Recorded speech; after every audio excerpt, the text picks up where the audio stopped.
Hello Saints, welcome in for another video here near the middle of the week. Today I thought we would take a look at just a few verses in Psalm chapter 3. And this is a psalm dealing with David's response during the time that Absalom absconded with the throne and opposed his dad. Psalm 3, and you can find that account, by the way, in 2 Samuel 15, where Absalom takes over the throne.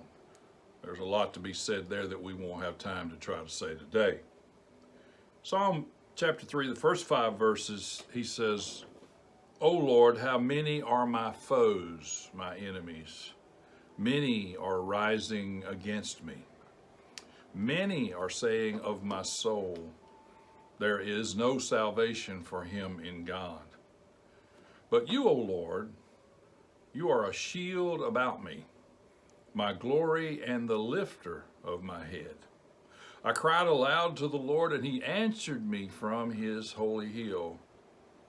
And then he says, "I lay down and slept. I woke again, for the Lord sustained me." Again, this is the account, or when he wrote this psalm, referencing Absalom's taking over the throne illegally, by the way. It was not God doing this, it was God allowing it. And so he writes this psalm in response to that. It's interesting that he says, "I have many foes and many are rising up against me," because obviously Absalom had those in his company. And he was getting pummeled, so to speak, and people were saying things about him. Right from the start, we observe here in this psalm that an adversary, in this case it was his own son, an adversary is driven within themselves to put us and keep us down. To put us and to keep us down. Sometimes people put other people down so that they can seem elevated themselves. There's no way for them to be elevated. There's no way for them to be promoted. And so they put other people down. And this is what was happening with David. He was getting a lot of criticism. And they even said, God can't even save this man. Psalm 42, I don't know that it's related, but in Psalm 42, David asked the question, "Why are you sunk down, O my soul? Why have you become disturbed within me, my soul?" Then he repeats himself. He says, "My soul is struck down within me. Therefore," here's the key words, "I will remember you." Now, seems like we've been dealing with the topic recently of trouble and conflict and difficulties and challenges and difficult times. I think God just wants us to be able to walk through these times in victory. It's not so that we can mealy mouth and go around moaning and groaning because of the issues, but it's so that we can go through them. He says, even though my soul is sunk down, I'm going to remember you. Here's what he remembers in Psalm 3. He says, "You are a shield around me." Now, this shield that he's talking about is not the shield that we think of that looks like the lid from a garbage can.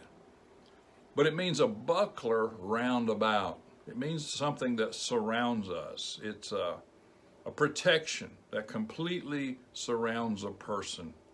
And that's how God describes himself. He is a shield for us. He is a buckler for us. He is one who surrounds us and protects us. He says also, "You are my glory." You are my glory. And the word there, glory, is a word that means weight or weightiness or substance. When we say give God the glory, what we're saying is God is a God of weightiness. God is a God of substance. He is a God of strength. And God does that for us as well. Joseph told his brothers, he said, "Go tell my father of all my glory." Now, he wasn't saying, "Go tell my father how important I am." Go tell my Father I'm better than you guys and I'm better than all the rest. What he was saying is, go tell my Father that my life counts for something. My life counts for something because God has lifted me up from where I was. I want to tell you today that it's God who makes your life count. It is God who gives you glory. And God does give you glory. Now, we don't have God's glory, but we have glory. We have weightiness. It's God who makes you valuable. It's God who makes you effective.